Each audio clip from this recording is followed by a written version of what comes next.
Depuis ma plus tendre enfance, j'entends mon entourage chipper.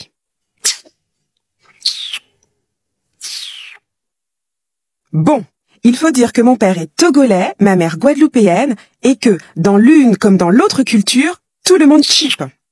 Laissez-moi vous expliquer ce qu'est le chip. Le chip est une production buccale sonore typiquement afro. En effet, elle est partagée par la majorité des cultures noires, qu'elles soient africaines, caribéennes ou noires américaines. D'ailleurs, les Noirs américains disent « to suck your teeth », ce qui signifie littéralement « sucer ses dents ». Et justement, le chip est produit par un mouvement de succion des lèvres contre les dents, parallèlement à un mouvement opposé de la langue. Comme ça. En somme, toute la bouche participe au chip, quand ce n'est pas l'ensemble du visage. Car un bon chip ne saurait se faire sans l'expression adéquate qui se doit de l'accompagner.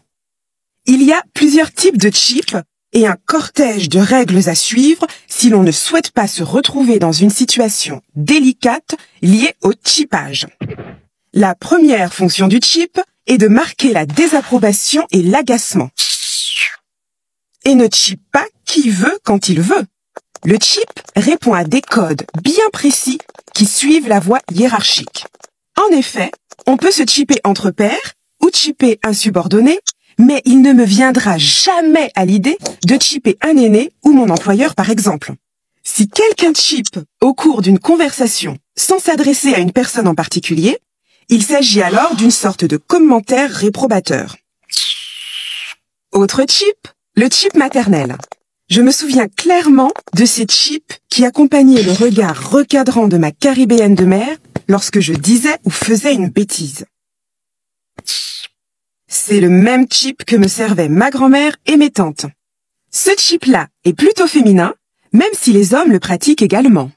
Ensuite, il faut savoir que le chip se décline.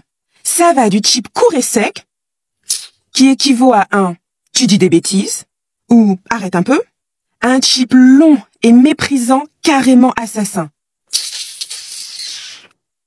Bien sûr, les expressions du visage qui accompagnent le chip en renforcent la portée, même si l'expression boudeuse, voire méprisante de la bouche à ce moment est en soi assez éloquente.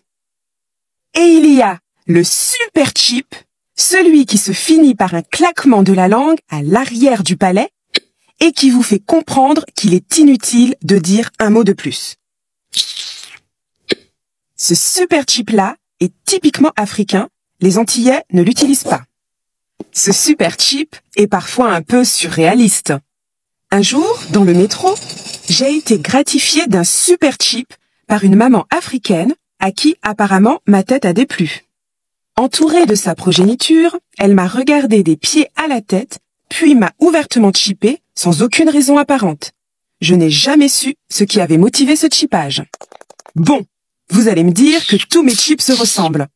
C'est que vous n'avez pas encore l'oreille. Exercez-vous. D'ailleurs, ces dernières années, je rencontre de plus en plus souvent des Français qui n'ont aucune origine caribéenne ou africaine, mais qui chippent. Des personnes qui évoluent dans un milieu afro ou qui ont des amis noirs et qui se sont appropriés le chip. Ainsi, mon amie Charlotte, originaire du Poitou-Charentes et élevée comme moi en région parisienne, chippe-t-elle allègrement en parlant. Vous allez voir, bientôt toute la France va chipper.